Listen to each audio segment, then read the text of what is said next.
दिनै जोङो इंखं टेलिभिजननि दारै फोसावबाय थानाय जि क्लास 10 नि इंराजि क्लास बेखौ जों आरो दिनै जुरिफिननो सानदों आरो टपिकआ जाबाय बे ए लेटार टु गड लिरगिरि जिएल फुएन्टेस पार्ट 2 दिनै पार्ट 2 खौ जों सावरायगोन पार्ट 2 ते अनजालु फरायसाफोर इंखं टेलिभिजननि थ्रुयै इंखं टेलिभिजननि दारै बे लकडाउन समाव फरायसाफोरा जाहाथे फरायनो मोनैनि क्लास खालामनो मोनैनि बारा खहा जाया आरो नैबे टिभिनि दारै फोसावनाय जि डिजिटेल क्लास बेनि दारै जाहाथे फरायसाफ्रा मुलाम्फा जायो बेनि थाखाय बे राहाखौ इंखं टेलिभिजना लादों आङो कमलाकान्त बसुमतारी फोरोंगिरि हिसाबै फोरोंगिरि महरै आङो बेहाय नुजाथिफैदों ते अनजालु फरायसाफोर जोङो मैया पार्ट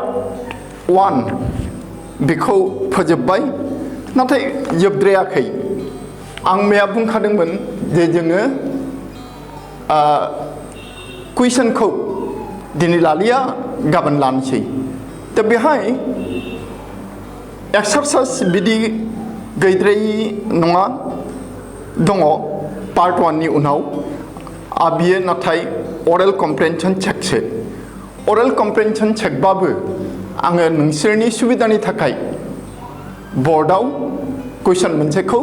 लिरनानै होनोसै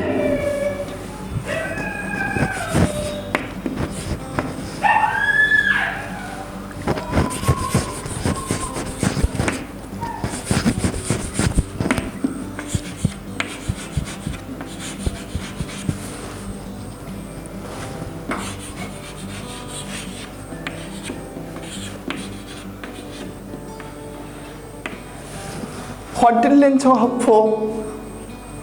Question. What did Lenzo hope for? Question number 1. Oral comprehension check माने मा? Orally खुगाजों खुगा आं खुगाजों सोंगोन आरो नोंसोर खुगाजों बुंगोन नोंसोर हयथ' खुगाजों उल्था सोंगोन आं खुगाजोंनो फिन होगोन भाइबा जे होनो VIVA बे आरो ते कुइसना जाबाय व्हाट डिड लेन्सो होप फर मार्कआव निश्चय 1 जागोन इहाय मार्क होनाय गैया अब्लाबो जों मिथिनो हायो अनुमान खालामनो हायो जे बिनि मार्कआ 1 जागोन 1 मार्क ते 1 मार्कनि कुइसननि आन्सारखौ होनो जोबोद गोरलै जोङो कुइसननिफ्रायनो होनो हायो खालि जोंनाव डाटाया थानांगौ बा इनफरमेसना थानांगौ जोंनाव डाटाया इनफरमेसना थायोब्ला 1 मार्कनि कुइसनखौ जोङो कुइसननि सेन्टेन्सनिफ्रायनो बानायफिननानै होनो हायो नायनायसै आं लिरनायनि बेहाय व्हाट बे कुइसन वार्ड डिड बे ऑक्सिलियारी वर्ब लेन्स बे सब्जेक्ट होप बे प्रिन्सिपल वर्ब फरा हबजों थाफानाय दाखालिनो गिबि क्लासाव बुंनाय जादों जे जोङो बे सेन्टेन्स स्ट्राक्चारखौ मिथिनानै लायोबा जोबोद गाहाम जायो जे इंराजि सेन्टेन्स पेटार्नआ जाबाय SVO आरो बर'आव SOV दा बेहाय साबजेक्ट दङ ऑक्सिलियारी वर्ब दङ आरो प्रिन्सिपल वर्ब दङ आरो बे कुइसन वार्डआनो बिदों जोंनाव डाटा बा इनफरमेसनखौ ते होमबा जोङो साबजेक्टनिफ्राय लिरगोन दिनै जेब्ला जों आन्सारखौ लिरगोन एसार्टिव सेन्टेन्स जागोन आरो एसार्टिव सेन्टेन्सआव बे साबजेक्टआसो आगोल फैग्रोयो लेन्स बेनिफ्राय बे ऑक्सिलियारी वर्ब डिडआ पास्ट टेन्स होप बे प्रिन्सिपल भार्बा इनफिनिटिभआव दङ इनफिनिटिभ बेयार इनफिनिटिव हिसाबै दङ बेस फर्माव दङ दा बेखौ जोङो साबजेक्टनि उनाव लिरनांगौ बे भार्बखौ बे भार्बा इनफिनिटिभआव दङ बा बेस फर्माव दङ नाथाय बेहाय फैबा बियो टेन्स लानांगोन टेन्स बियार खालामनांगोन टेन्स बियार खालामोब्ला बेखौ बिनि सायाव सोनारनांगोन बिनि मथेसो जागोन अक्सिलारि भार्बनि मथे अक्सिलारि भार्बा बेहाय मा दङ डिड बे अक्सिलारि भार्बा पास्ट टेन्सआव दङ बेखायनो हप बे भार्बा पास्ट टेन्स जागोन हप बे भार्बा पास्ट टेन्स जागोन होमबा पास्ट टेन्सआव HOPED लेन्स हप्ड बे थाफानाय उनाव जे प्रिपेरेसन फर लेन्स हप फर रेन लेन्स हप फर रेन बेखिनियाव फुल स्टप होबानो थोबाय नाथाय नोंसोर जुदि लिरबावनो लुबैयोब्ला एसे बहि नायग्रा सारखौ मुहिनो लुबैयोब्ला एसे बुंबावनो मा लिरबावनो हायो ओरैहाय lens hope for rain at least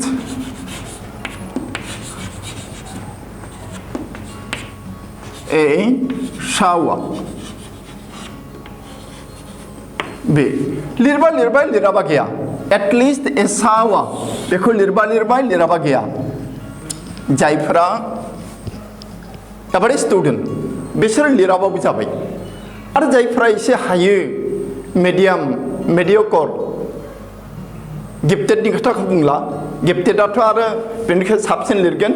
बे रेननि उनाव फुल स्टप होबानो बे कुइसननि आन्सारा कमप्लिट जाबाय आरो ते होमबा जोङो मोननै रोखोमनि लिरनो हागौ लेन्स हप फर रेन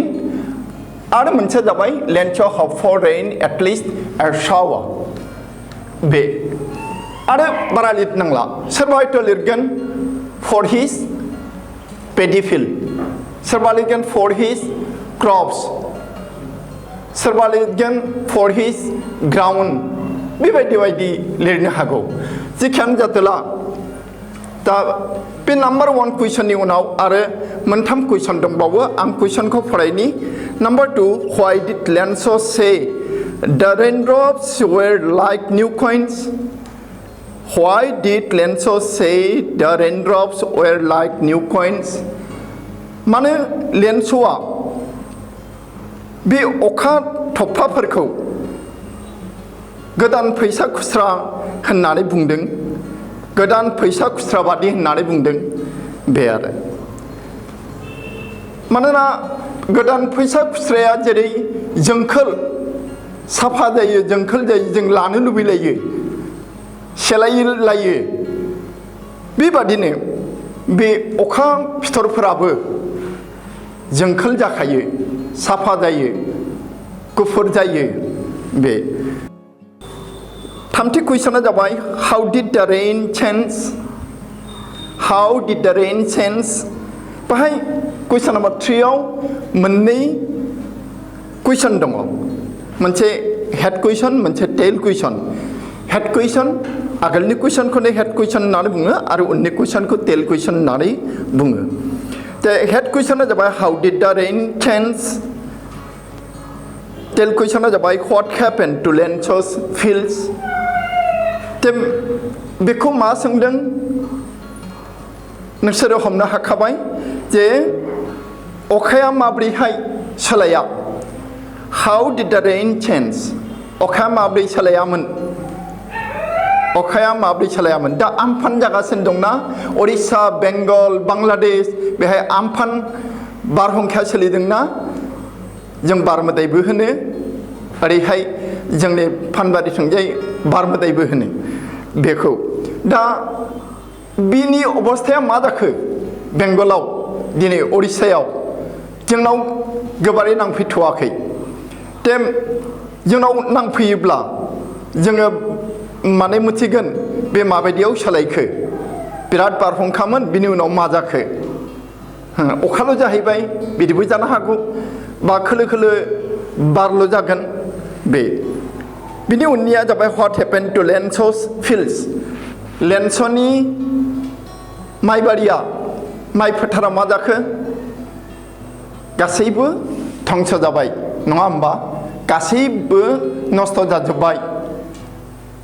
सारअन्थाइजों बुफ्ले जाबाय माइ फिथाइया सिरिजोब्बाय बेबादि आरो बिबारफोराबो बुस्रि जाजोब्बाय आं आन्सारखौ इंलिसाव होलाया number 4 what were Lenço's feelings when does hail stop जेब्ला बारहुंखाया सारअन्थाइफोरा बारहुंखा सारअन्थाइया थाद'दोंमोन जोबदोंमोन अब्ला बे जोबखांनायनि उनाव लेन्स'आ माबायदि अनुभब खालामदोंमोन माबायदि मोनदांदोंमोन बे माबायदि मोनदांदोंमोन जोबोद दुखु मोनदोंमोन नङा होमबा माइफोरा बुस्रि जाजोबनानै एबार माइ मोननाय नंला बिनि थाखाय बियो दुखु मोनदोंमोन ते होमबा बेखौ जों दोनथ'दिनि जोङो दायो पार्ट 2आव बारदिनि अनजालु फरायसाफोर पार्ट 2आ पार्ट 1नि लानजाय नाथाय जोबोद interesting But in the hearts of all who lived in that solitary house in the middle of the valley, there was a single hope, help from God. बे लेन्स'नि न'खराव बै हाजो थिखिनिनि सायाव जि न'खरसे मानसि दंमोन सोरनि न'खर लेन्स'नि न'खर लेन्स'नि न'खराव लेन्स'हा बिसि दंमोन आरो फिसालाफोर दंमोन जे जेसेबां मानसि दंमोन मा बाहाय बे न'खराव दिन्दांथार सेराव आरो रावबो न'खर गैया रावनिबो न'खर गैया गंसेबो आरो गुबुन न'खर गैलिया जे बिसिनिल' जे बे दिन्दां जे न'खर बे न'खराव गासै जि सोद्रोमाफोर दङ मानसिफोर दङ बे मानसिफोरनि गोसो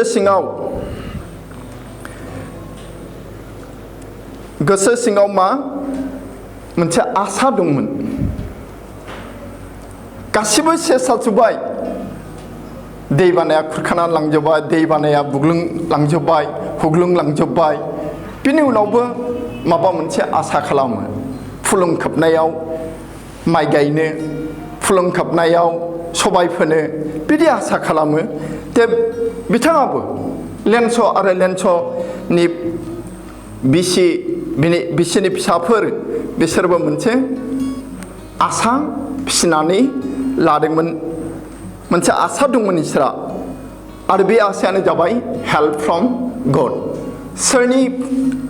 सोरनिफ्राय मदद सोरनि सहाय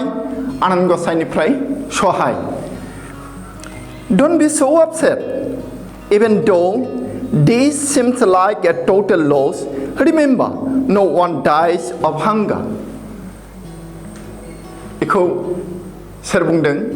लेन्स'आ बुंदों लेन्स'आ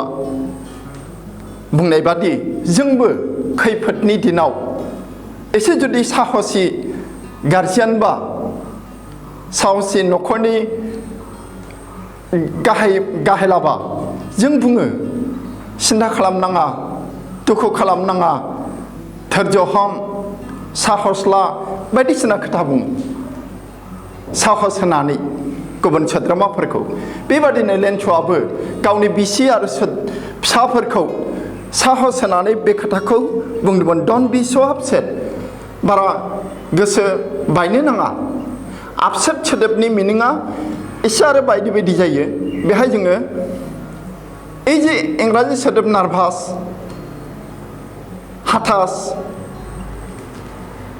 nervous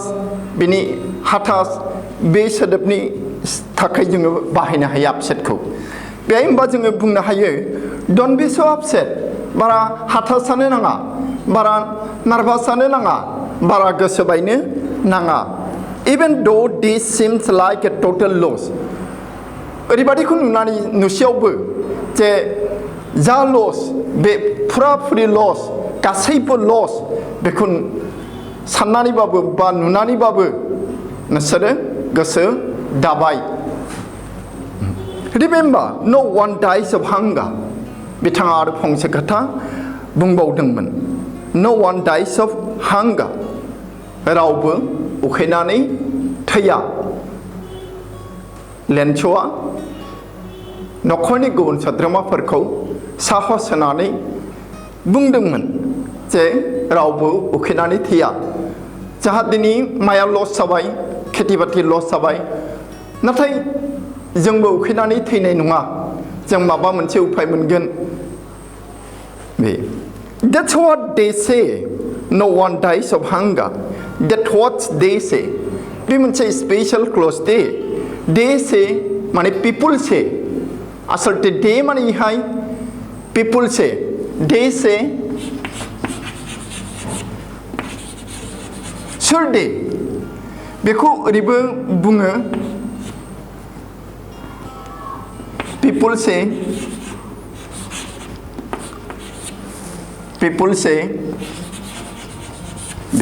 they say people say बे मानसिफ्रा बुङो मानसिफ्रा मा बुङो नायदो मा बुङो no one dies of hunger रावबो उखैनानै थैया जों अनजालु फरायसाफोर जों बे quotation थानाय डायलग थानायखौ बुंबाय बेहाय मन'लगद्राय जाया बियो डायलगानो होननांगोन मानोना खोनासंग्रा दङ बुंफिनाखैल'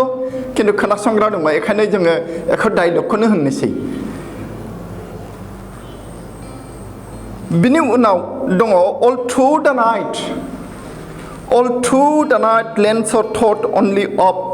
his one hope Lenso thought only of his one hope लेन्स'आ मोनसेल' आसानि खोथाखौ आसानि बाथ्राखौ बियो सानबाय थादोंमोन हरसे माने बेखौनो सानदोंमोन उन्दुनो हायाखैमोन माब्रै उन्दुनो हानाय इसिबां लस टटेल लस हेभि लस जानोनो जेबो मोननाय नंला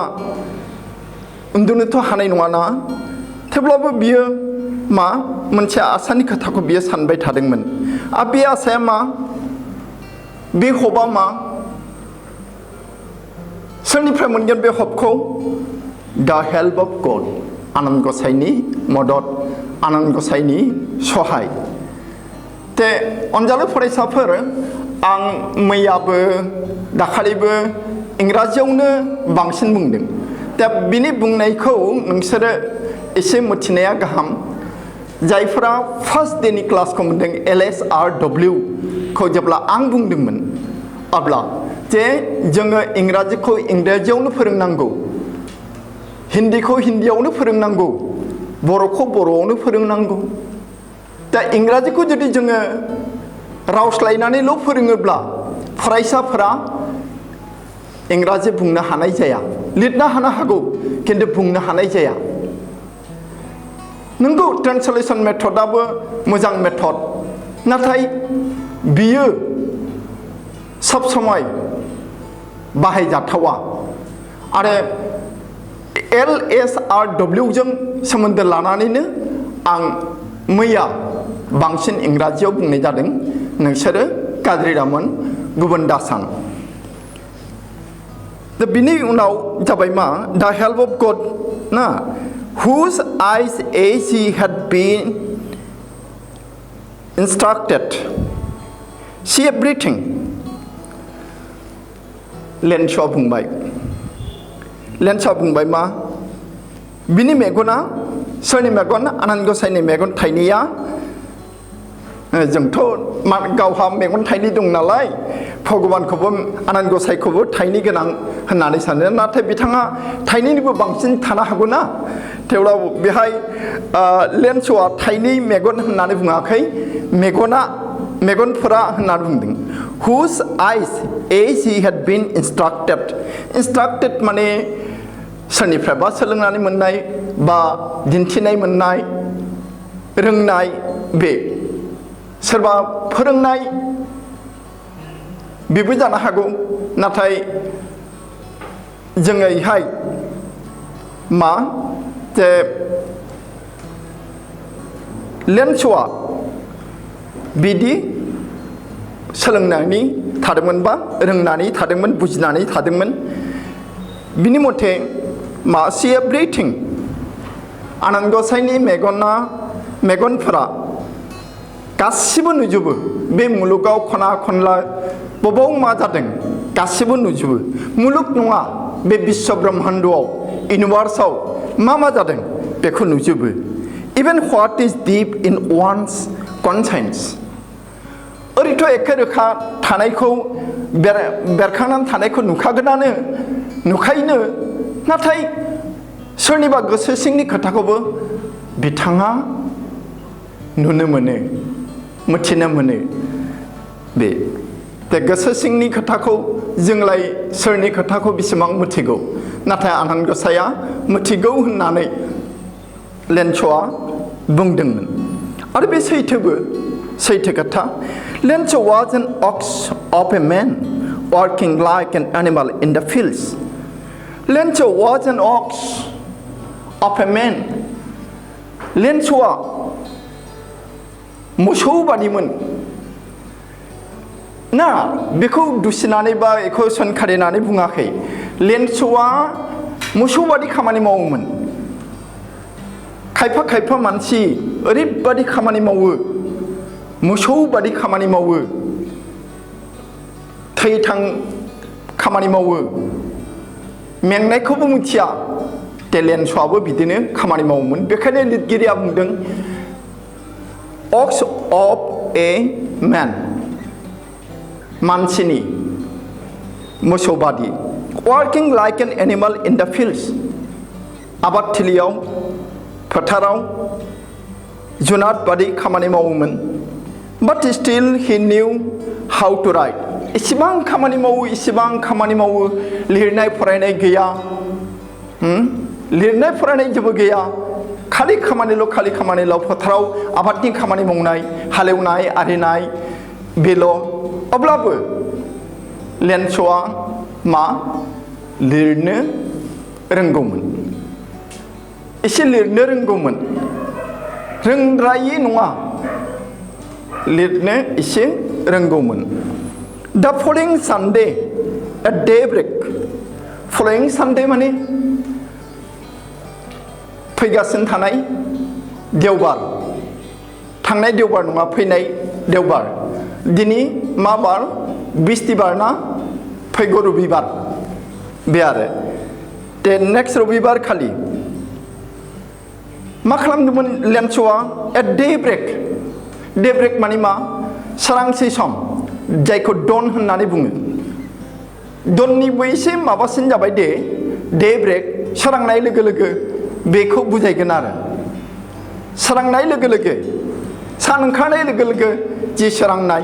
बे सोरांनाय लोगो लोगो at daybreak he began to write a letter which he himself would carry to town and place in the mail बियो गांसे लाइजाम लिरनो लाबाय बे लाइजामखौ बियो गावनो टाउनाव थांनानै नोगोराव थांनानै पोस्ट अफिसनि बै लाइजाम ख'आव सोहैगोन गावनो बेहाय would carry होनदोंना himself would carry future in the past बे टेन्सआ future in the past it was nothing less than a letter to God it was nothing less than a letter to God बे मोनबो नङामोन मा लाइजाम लिरदोंमोन बे लाइजामा लेन्सआ लिरनाय लाइजामा आनान गसाइनिसिम लिरनाय गांसे लाइजामनि अनगायै जेबो नङामोन जोङो लाइजाम गांसे लिरनायाव बायदिसिना नेम रैखा खालामनांगौ नोंसोरनो लाइजाम जे लिरनो होयो आनजादाव मा लिरनांगौ जुदि नोंसोरनि बिमा बिफानिसिम लिरनांगौबा नोंसोरनि लोगोसिम लिरनांगौआ एड्रेसिं थायो आगोल माय डियार फ्रेन्ड माय डियार फादार माय एडरेबल फादार बायदिसिना थायोना आरो हौरै खनायाव माबा थायो बे एड्रेसिंआ लेन्सआ बारा लेखा रोङिखाय जों मोनथिगौ बे लिरनोल'सो एसे रोंगौ मोजाङै लिरनो रोङा एसे लिरनो रोंगौ होमबा बिथाङा बेसे नोंसोरो आनजादाव लिरनांगौ लाइजाम लिरनांगौ बादि बोरै लाइजाम लिरनो रोंनो बियो बेनिखायनो बे माजों जुरिदों माय डियार फादार माय डियार मादार माय डियार फ्रेन्ड बिदि माय डियार गैलायला गड होननानैल' लिरबाय गड हेरड बे लिरदोंमोन if you don't help me my family and I will go हांग्रि this year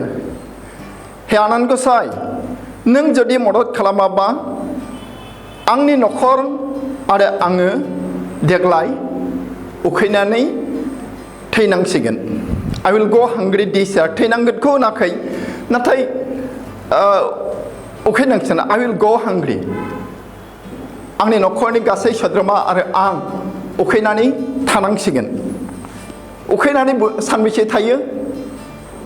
थैगोन ना मोनसे समाव जेबो मोनजायाबा देहाया गावखौनो गाव जानानै मानसिखौ फोथैयो I need 100 pesos in order to show my field again and to live until the crop comes. ते हे आनन्द गसाइ नोङो आंखौ मदद खालामाबा आंनि न'खर आरो आं देग्लाय उखैनानै रसा नांनानै आरो जों रसा नांनाय होनो दे बर'आव उखैनानै होना रसा नांनानै थानांगोन बिनि थाखाय आंनो 100 पेस' नांगौ जादों पेस'खौ मा होननानै मोनथिगौ फैसा मोनजायो नाथाय बियो गासै रांखौ बुजायदों आरो जे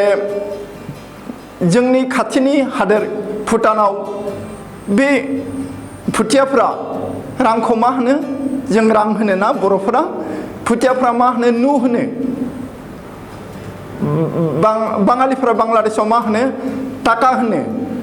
इन्डियायाव रुपिया होनो रासियायाव रुबल होनो चाइनायाव येन होनो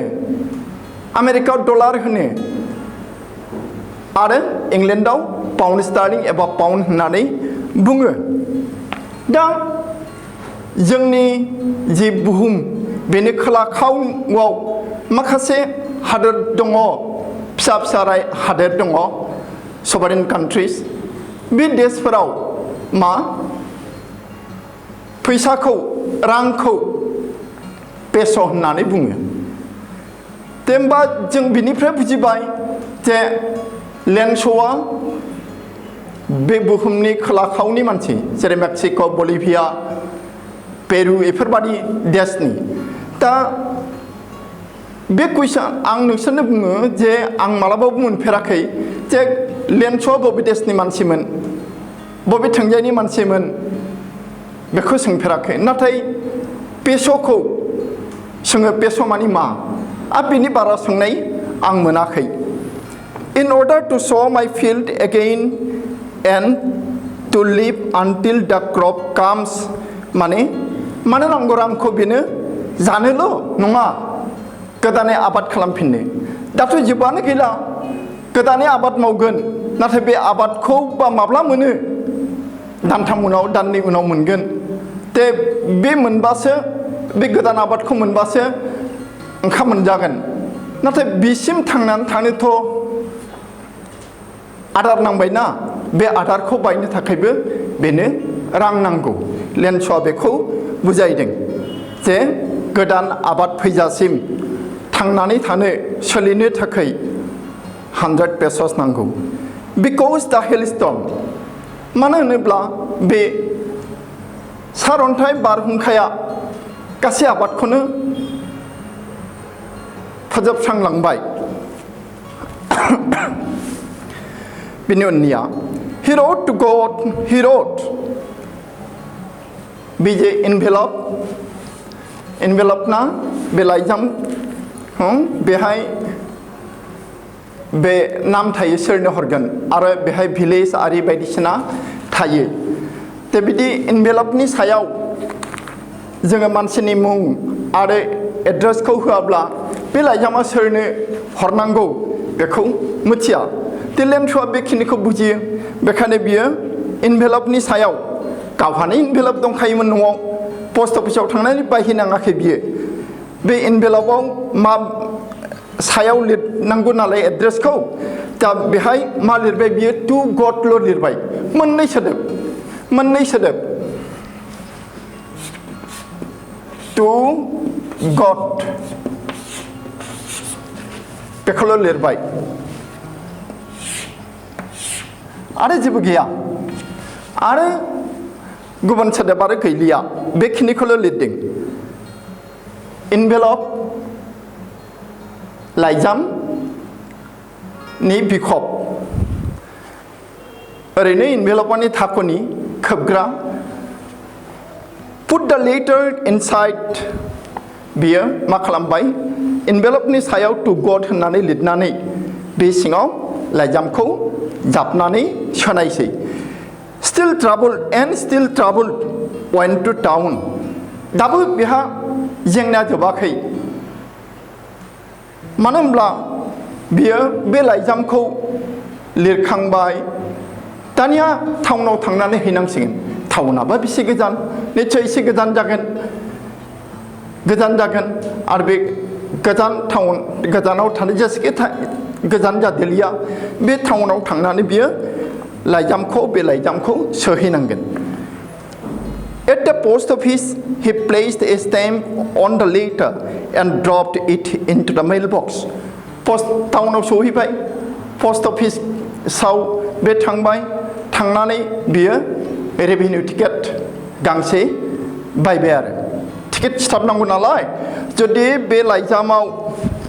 आंनि बे लाइजामाव टिकेट गैया बेखौ जुदि पोस्ट अफिसाव सहरोब्ला बिदि लाइजामखौ मा होनो स्टेम्प गैयि टिकेट गैयि लाइजामखौ मा होनो बियारिं टिकेट होनो बियारिं टिकेट माने बे लाइजामखौ आं जायनो हरदों बे मानसिया बेखौ फैसा होनानै बख'नांगोन बायनानैसो बख'नांगोन बिदिखौ बियारिं टिकेट होनो जोंहा लेन्स'आ बेफोरखौ आरो माने दिगदार होनो लुबैयाखै आनान गसाइखौ दिगदार होनो लुबैयाखै आनान गसाइया थोंजों आखायाव मोनथों बायनो जाथे नाङा बिदि होननानै बिथाङा पस्ट अफिसाव थांनानै रेभिनिउ टिकेट बायबाय काउन्टाराव गसंहैबाय ओमफ्राय आंनो रेभिनिउ टिकेट गांसे हर होननानै बुंबाय बेनिफ्राय रेभिनिउ टिकेटखौ लानानै बे मा बिनि सायाव बेखौ सिथाबबाय माबाया पस्ट अफिसावथ' माबा थाखायोना बे गामाथाफोर दोनखायो मालाय पस्ट अफिसा पस्ट मास्टारा बेफोरखौ मिथिखायो डिरेक्सन दंखायो बेनिफ्राय टिकेटावबो ओरैनो आथा थाखायो रेभिनिउ टिकेटा आथा थाखायो दे एसे दैफोर लगायबानो बे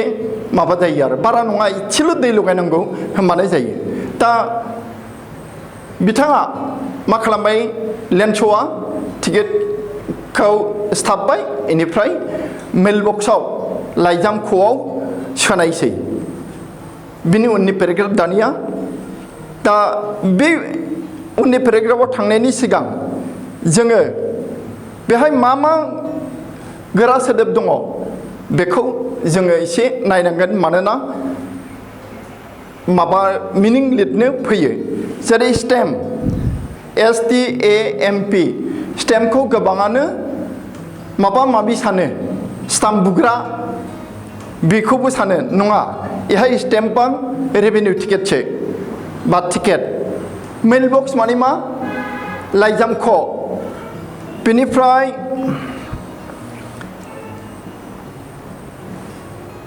बिनिफ्राय ट्राबल माने आरो मोनसे झामेला एबा दिगदार एबा आरो मोनसे खामानि बाव बे आरो बिनि गोजौनियाव बिदि गोरा माबा गैया आं बुंबायानो पेस'खौ मालाबा मिनिं लिरनो होयो बेनिफ्राय गोरा सोदोब बेहाय गैया आच्छा जोङो दा उननि पेराग्राफआव फैदिनि उननि पेराग्राफआव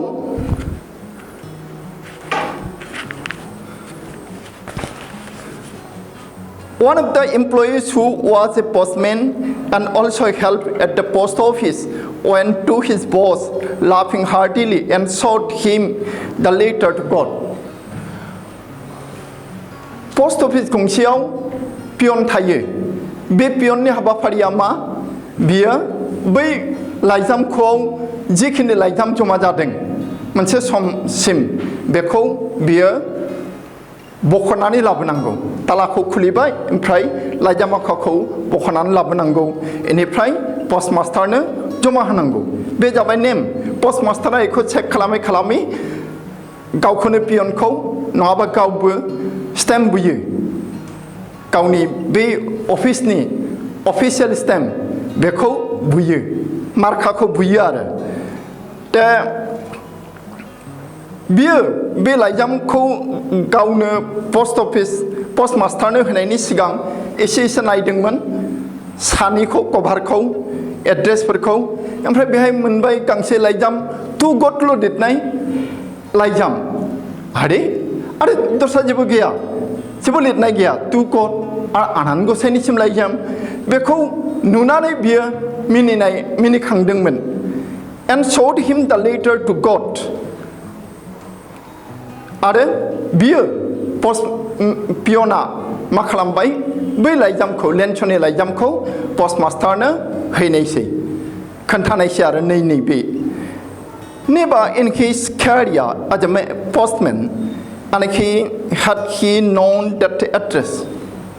गावनि गासै जिउआव पियन हिसाबै जिउ खुंनाय बे जिउआव postman एबा पियन जिउआव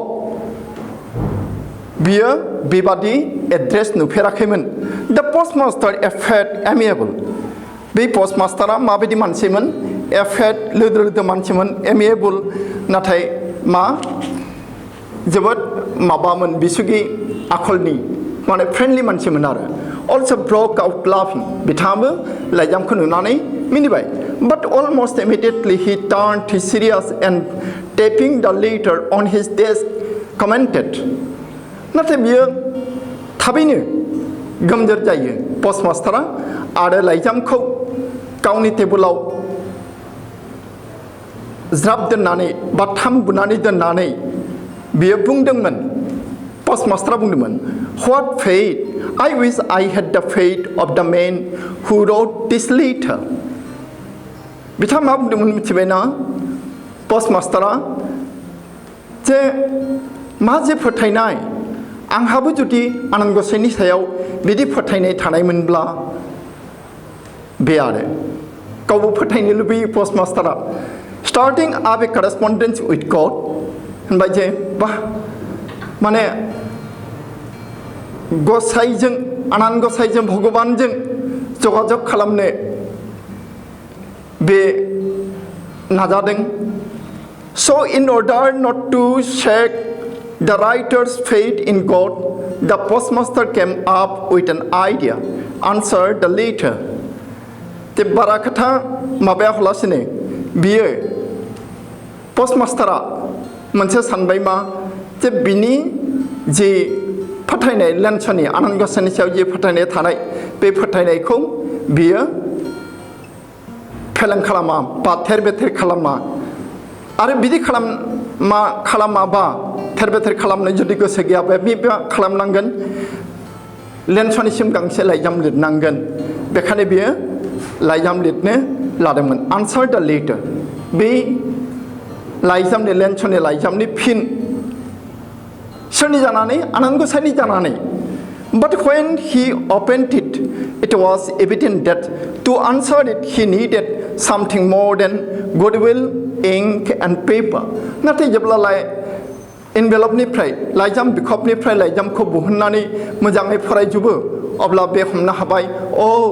आनसारल' होबा जानाय नङा दे बेनिख्रुइ आरो बांसिन नांगोन गुडविलथ' थाबाय नाथाय गुडविलनिख्रुइ बांसिन नांगोन इंक नांगोन सियाहि आरो पेपारबो नांगोन मानो लाइजाम गांसे लिरनांगोन but he stuck to his resolution he asked for money from his employees ते मा जाखो ते बे गावनि जि साननाय गावनि जि थांखि बेखौ सोलायाखिसै ना ना ना बे लाइजामखौ लिरथारनांगोन आरो जि नांगौ बेखौ खालामनांगोन माबा जिनिसबो नांबावगौ आरो इहा नांनाया रां नांगौ मानोना लेन्स'आ रांसो बिदों आनान गसाइनिफ्राय होमबा पस्ट मास्टारा आनान गसाइनि जानानै लाइजामखौ लिरोब्ला फैसा गैया हलासिनो बे लाइजामखौ लिरोबा फैसा हरफाया हलासिनो लाइजामखौ लिरोबा बिनि फोथायनाया लेन्स'नि फोथायनाया आनान गसाइखौ फोथायनाया बे थेर बेथेर जागोन बेखायनो पस्ट मास्टारा गावनि लोगोफोरनिफ्राय फ्रम हिज एमप्लयिज मावथि लोगोफोरनिफ्राय मावफारियाफोरनिफ्राय आरो गावनि दरमाहानि एसे बाहागो आरो several friends of his were obliged to give something for an act of charity आरो जायफोर लोगोआ गावनि लोगोआ बे चेरिटी हिसाबै दान हिसाबै हरनो गोसो बैसोर लोगोफोरनिफ्राय बियो रां बुथुमनो लाबाय रां बिनो लाबाय It was impossible for him to gather together the 100 pesos, so he was able to send the farmer only a little more than half. बे बुथुमबाय लेन्स'नो हरनो पस्ट मास्टारा रांखौ बुथुमबाय नाथाय 100 पेस'फोरा जायाखिसै 70 पेस'ल' जाबाय खावसेनिख्रुइ एसेल' बारा He put the money in an envelope addressed to Lenso and waited a letter containing only a single word as a signature God आरो मा रां जिखिनि बुथुमनानै मोनबाय बेखौ बे लाइजाम बिखबाव सोबाय आरो बे गुफुर लाइजाम जेराव लिरनांगौ बेहाय जेबो लिरा हलासिनो बे खालि आनान गसाइनि जानानै सहिल' होबाय मा लिरदों गड पस्ट मास्टारानो गड होननानै लिरबाय आरो बिनो बिथाङानो जेनेबा आनान गसाइसै आरो लेन्स'आ बेखौ मिथिनाय नङा नैबेखायनो बिथाङा बिदि लिरदों आरो ते अनजालु फरायसाफोर जोंनि जे पार्ट 2 नैथि बाहागोनि जे नोंसोरनो फरायनानै खोनासंहोनाय आरो राव सोलायनाय बेखिनियानो बिनि उनाव अराल कम्प्रेन्सन चेक दङ खुगाजों खुगा सोंनाय सेथि कुइसनखौ आङो नोंसोरनो खोनासंहोनि Who or what did Lenso have faith in आरो what did he do बे मोनसे कुइसनाव फार्स्ट कुइसनावनो मोननै कुइसन दङ हेड कुइसन आरो टेल कुइसन दङ हेड कुइसन आरो टेल कुइसन दङ जोंहा समाबो गैलिया बेखायनो बै मैयानि बादि जोङो बे अरेल कम्प्रेन्सन चेकखौ गाबोन सावरायनोसै दिनै एखेनावनो जों क्लासखौ फोजोबबाय गोजोन्थों गासैबो अनजालु फरायसाफोर आं आसा खालामो नोंसोरो बेखौ बुजिनो हाबाय आरो गासै खोनासंग्रा आरो फोरोंगिरि सारमोननिसिमबो आंनि खुलुमनाय आरो सिबिनाय बावहरबाय गोजोन्थों